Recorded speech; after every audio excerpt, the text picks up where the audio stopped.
Married at First Sight, Season 13, Episode 13. The Michaela in Me. Yes, I did. Yes, I did. Yes, I did.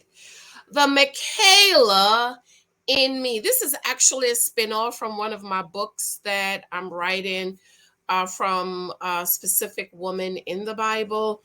And so I've been really thinking about this whole Michaela situation. Ever since they showed us the previews of her being held back and yelling and screaming, this picture. And I was like, girl, she crazy. But then after I saw the additional previews this last week of her flipping over the tables and walking through the tables like she was Hulk, I said, no, no, no, no, no, no, no, no, no, no, no, no.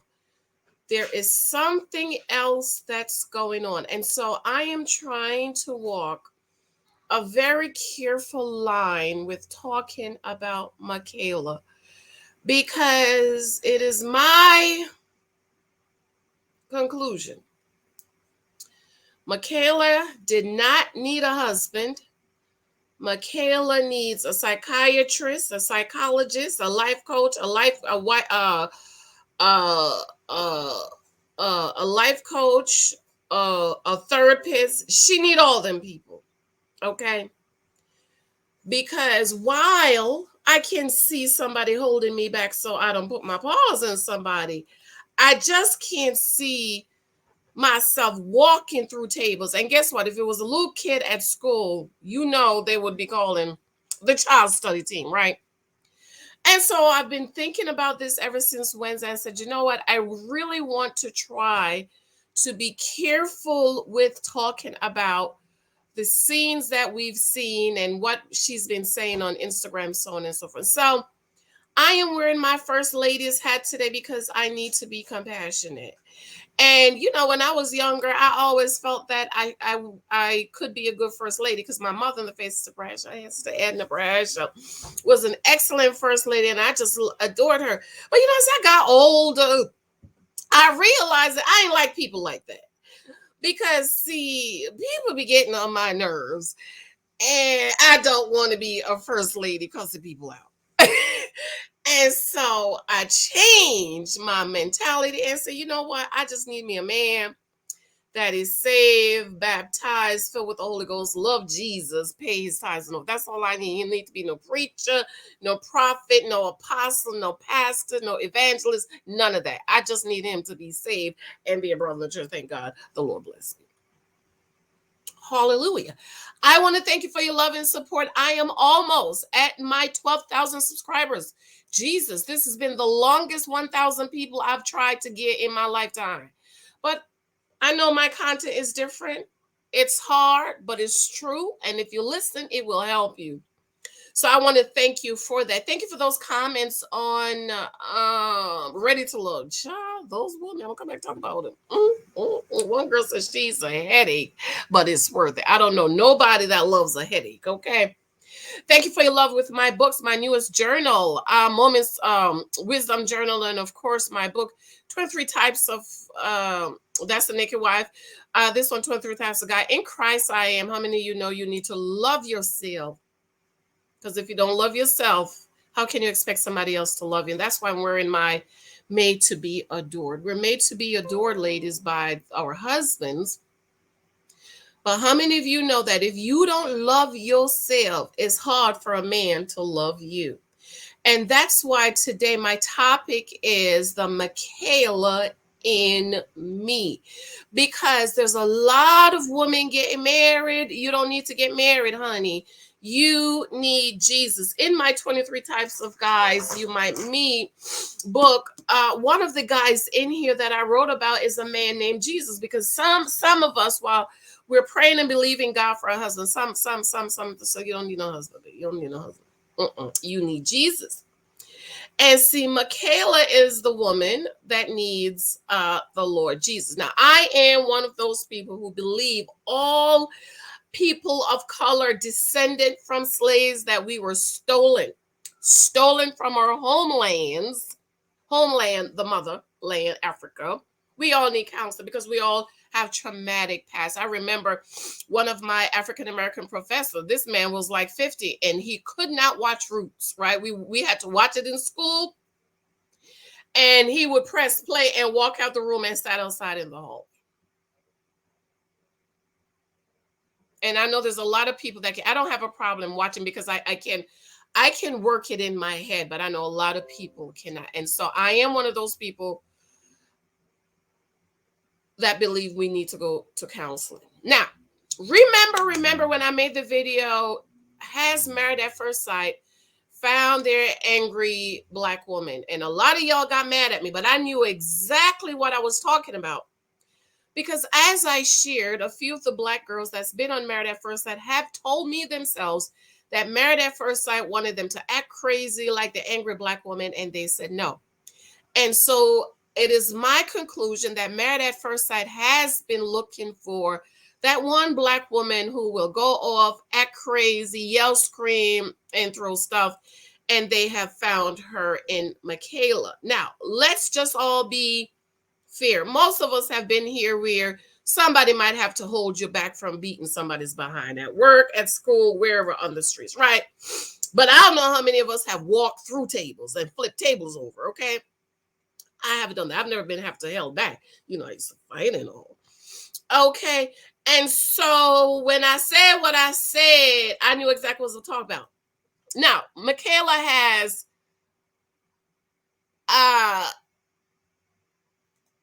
post a lot of screenshots. I'm not going to post them all because it's too many. I'm just going to read them. But the one she posts has spoken to me. She said, definitely regret allowing myself to do that. Unfortunately, I learned that my trauma and personality makes great for TV.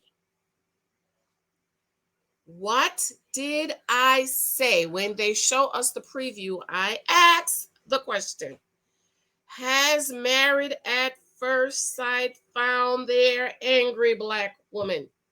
Y'all was mad at me. I'm going to read this again. She said, definitely regretting allowing myself to do that. Unfortunately, I learned that my trauma and personality make great for TV. Okay. So in other words, Married at First Sight knew about her trauma because their family called Hurricane came, figured out what their trauma is, and decided that they were going to make great TV. So I was right. Married at First Sight found her. Okay. Because the other Black girls have said, oh, well, they wanted me to act like the crazy Black woman. And I told them no. But they found her. She goes on. And I recently have learned I am only in control of myself and how to calm myself before reacting disrespected boundaries. Mm-hmm. Another one. All I can say is no living being was harmed. And well, just be thankful we are only 2 to 3 weeks away from decision day. And everyone, literally everyone, can be done with me. I don't got time for decode it. Anybody want to decode it? Let me see what you got from that. No, I'm going to read the other post. Oh, no, there was a thumb in here. I'm going to have to cut this out. Oh, no, I don't like that. Let's put this picture up. Isn't she pretty? Let me find another picture of her. She's a pretty girl. Michaela she's very pretty. It's unfortunate she's allowing them to manipulate her trauma, her words. But she's definitely a pretty girl. Okay. Let me go in here and read the other pictures and stuff.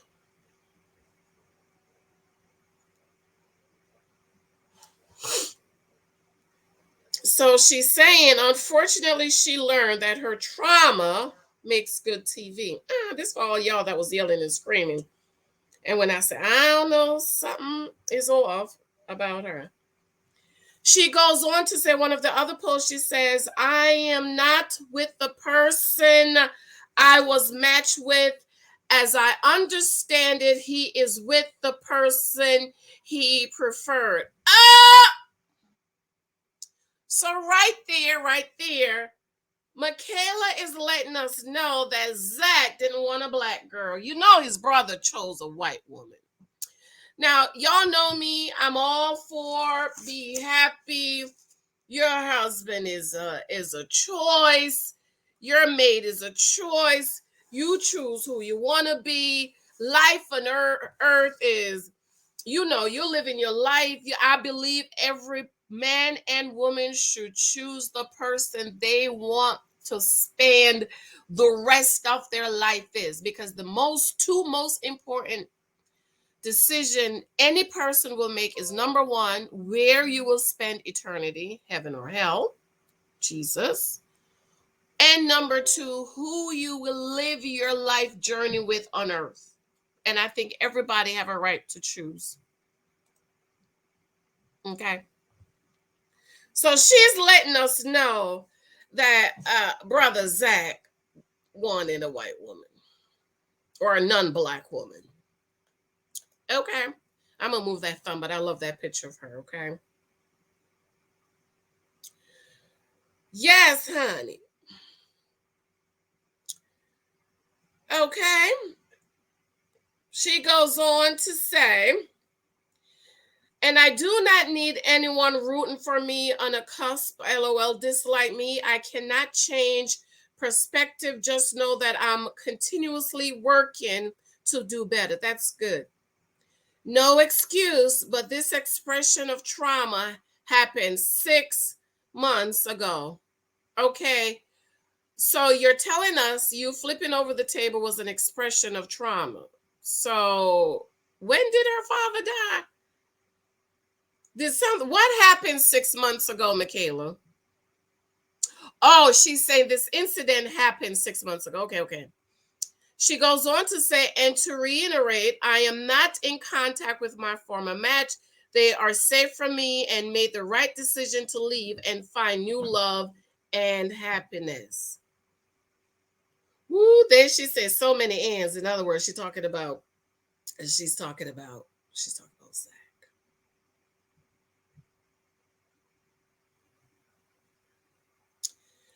Mercy, mercy, mercy. She goes on to say, I am sure you all are probably looking for more TV in my stores. Well, prepare to be annoyed because all I do is repost reels and quotes I like. She goes on to say, this has nothing to do with me, so please stop dragging my name and mentioning me. I wish them the best. She goes on to say, I will continue to be a preacher of all things, love, strength, change, humor, and growth. That sounds familiar. Who said that? I've never lived in perfect, and I hope you all never do either. What you see on TV is no longer who I am or who I want to be. Remember, Malcolm Little wouldn't have become Malcolm X without change. Girl, why is you calling the great Malcolm X? But okay.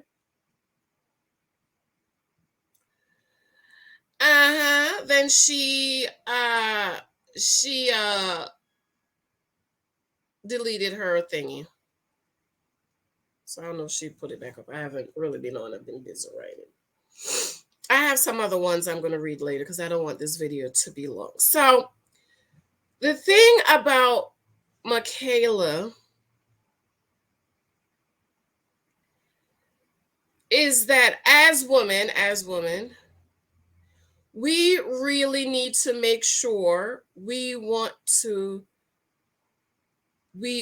ready to be married. This is what I was looking for. She said, look, y'all, I am legally married only because I'm contractually obligated to be, but very estranged.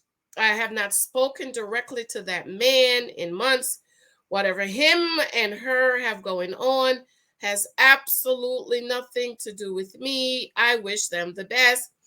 I am happy for anyone who comes out of this process a happier, healthier version of themselves.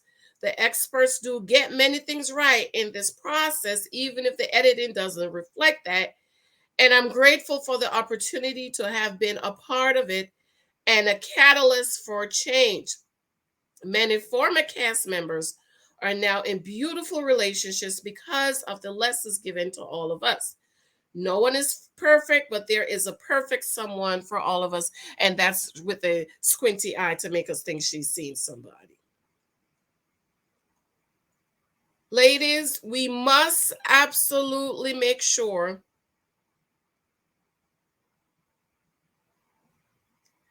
that you are healed. Many women, let me take this off. It's getting hot. Many women go into marriages and thinking their husband is going to heal them. Many men go into marriage and think their wives are going to raise them. Come on, preacher, and preach this morning. Pass the Sunday school basket. And it is each person's responsibility to make sure you are mature, you are whole and healed before you say, I do. I was in a group this morning, and this young lady, she posted her wedding pictures, beautiful wedding pictures. He looked like he's about 14. And she said, we got married. We just got married. What advice do you give to us? So I responded, I said, my only advice is before marriage, but I wish you happy, long marriage, happy, fulfilled. Now, problem with that is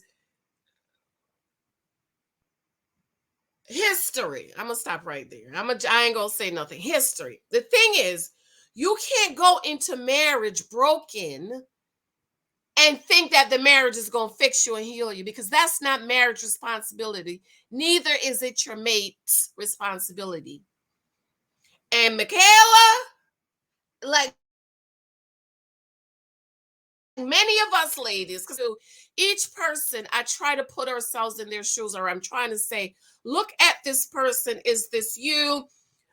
Is this how you're acting? What would you do? Pay attention to all the red flags and so on and so forth. And let me tell you, there's a lot of Michaelas out here. And I'm letting you know, you need to go get some healing. You need to go to counseling. And you know, the Black community, counseling is frowned upon. We're getting better. This is 2021. We're getting better. But especially in the Black community, I don't know about any other community, but I know marriage is frowned upon. And forget about the Black church, because they think that there's nothing a prayer and a fasting one, laying hands and some oil can't get out. But some of that stuff, you need to go and sit to counseling and get it. And some of that stuff is chemical imbalance. I have heard so many preachers and Christians committing suicide, and I don't understand it. I haven't had anyone near me, I'm thinking, that have committed suicide. But there was this big time preacher that committed suicide a few years ago. And you know what I thought? This might have been last year. Beautiful wife, 3 beautiful kids, all under the age of 10, right? And I was so sad. You know what came to me? What was it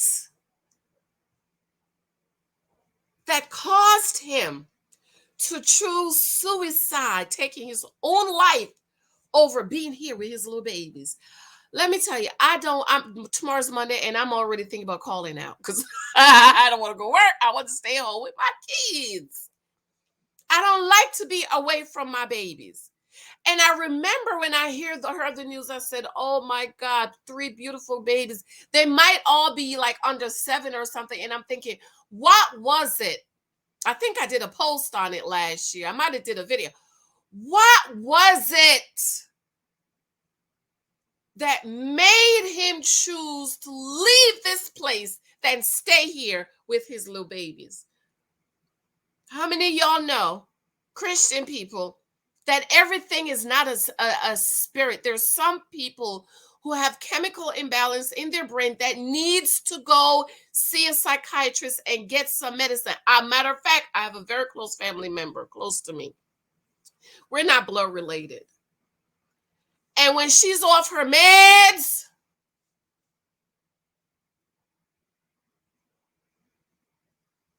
and finally,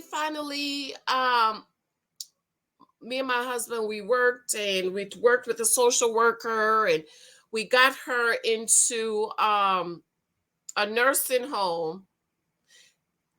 It's a nursing home, but it's not a nursing home. I think it's a nursing home. Anyways, she's been in the nursing home about a year and a half. And she's back. She's normal now. Right? And now she's good. We prepping to move her back in her apartment. She's on her medicine. She's happy. She's made up with her family members. We're happy. Everybody's happy because she's on her medicine. So for Black people and Black Christians, there's sometimes you need to go see somebody, talk to your doctor. I know doctors do it now. They ask you questions. Or how you feeling? Have you been feeling happy? Have you been feeling less happy? Have you been feeling like hurting yourself? Lexa just did her physical on Wednesday, and those are some of the questions they're asking, because they're realizing now that people is not going to get the help that they need. So when they come in to see a doctor, they ask them those questions. I forgot what those questions are called. Anybody help me out in the comment section? But let me say, whatever trauma is in your life, you need to go talk to somebody. And please, Black people and Christians, please go talk to a certified person. Because some of y'all with these crooked jack-leg preachers is going to tell y'all to come pray and lay hands. Nothing wrong with praying. Nothing wrong with laying hands. I pray every day and I lay hands on my kids. But sometimes you need somebody who is trained, who can pick up on this stuff and say, let me talk to you and let me help you. Let me send you a referral to go talk to somebody. There is nothing wrong with going to sit down and talk to somebody. And like I said, in the Black community, we are doing better, but we need to do a whole lot more, because a lot of us are dealing with some mental issues, and we're kind of diagnosing it as something else. I read something this morning. She said, the young lady said, her therapist said to her, there's a lot of women that's dealing with mental, I forgot the word she used, and they kind of brush it off as, I'm doing this thing, I'm doing this thing, when in fact you're not doing it. You need to go sit down and talk to somebody else. And you keep going and going and going and going and going. This is why I take time to rest. If once I feel tired in my body, I don't care. Don't pay me. I take a day or two off from work and rest. And sometimes a lot of us are in denial about what's really going on, when you just need to reach out to somebody and talk to them. My husband and I told you, we have a marriage counselor online consistently. He's been our marriage counselor for years, and he has an open door policy. Text me. If I text him right now and say call me, he'll call. And so during COVID, they said that they're encouraging married couples to have more sessions, because there's so many couples who are getting divorced in COVID, because you're stuck in the house, you're not going nowhere, it's just you, and then you realize you don't like your mate. And so for marriage counselors, they're encouraging couples. Like me and my husband, we would talk to him 4 or 5 times a year. He when we were home early this year and last year, he was like, maybe you guys can talk, we could talk once a month or something like that. Okay. So there's nothing wrong. If you feel the need to go talk to somebody, please do. Please do. Even in my comments, sometimes you'll hear me comment and say, why don't you reach out to a marriage counselor or a therapist or something? It's a lot of the ladies that email me, they will tell you, I said, why don't you reach out to a counselor, go on Psychology Online and reach out to somebody. They can talk to you over the computer. If you feel like hurting yourself, you feel like hurting your kids, please call 911. If I'm talking to somebody and they say something That sounds a little crazy. I called the police. I said, I'm calling for a welfare check. Could you please go check? So I've done that. And they've gone to a couple of people's homes. Okay, one lady, they went and got her and brought her to the hospital. And then after that, the brother, because I had to call about 2 or 3 times. And then the brother was like, no, this is it. You need to come closer to us, or we're going to put you in a nursing home or something like that. All right, so we talk about Michaela, but there's a lot of us that has a Michaela in us. And when you don't deal with trauma, those trauma will exhibit in different ways. And you don't want to be on national TV acting like that. Because we ain't never going to forget it, girl. We never going to forget it. I'm just trying to look at it from a different perspective, that maybe just perhaps something is something else other than I'm mad. Because can't nobody walk through no table like Michaela was flipping table like the Hulk. Remember the Hulk in the 90s? Oh my God, that was one of my favorite shows. I have to go. I love you. I've been busy writing and prepping for NaNoWriMo. Great book coming out. I've been up since 4 o'clock. I had a knot in one of my writing, and I had to rewrite 3 chapters, and I was able to do it this morning. So I love you. Let me know what you think. Bye. Remember to show me love with my books, my t-shirts, all of that. I love you. And don't forget reviews on Amazon. Love you. Bye.